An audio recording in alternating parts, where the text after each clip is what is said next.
My name is Dee Weyeneth, and I'm at the International Quilt Study Center Museum in Lincoln, Nebraska on National Quilting Day 2017. And I'm here to record the story of my quilt.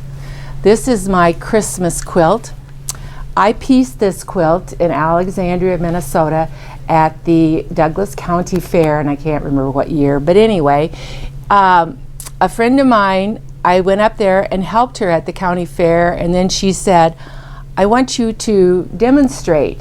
And I said, oh yeah, because I had only been quilting a couple of years. And so we decided on the log cabin pattern, and all of this fabric came out of her stash except for these two pieces right here.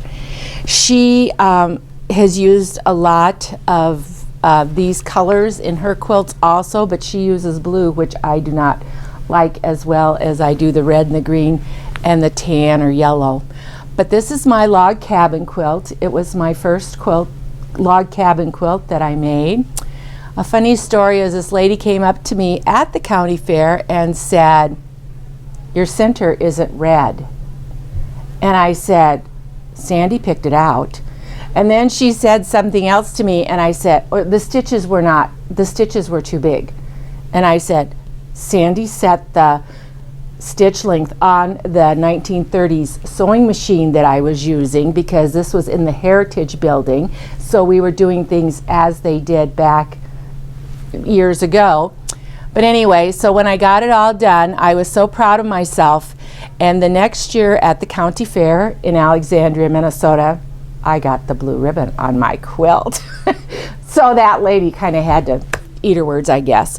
But I did not have quilting in my family, so to speak. I know that one grandmother quilted, but I didn't find that out until shortly before her death. I don't think my other grandmother ever quilted, and my mother had 4 children, and whatever she did it where she could sit and pick it up real fast and work on it for a while. So quilting wasn't so much in my family, but I truly enjoy it, and I now have my sister quilting also, and she enjoys it as much as I do. So that's about the story of this quilt. These are my favorite colors to use. Oh, I forgot to tell you, I always put a piece of star fabric in my quilt. That's my little signature on my quilt, is to have star fabric someplace, and my grandchildren always want to know where the star fabric is.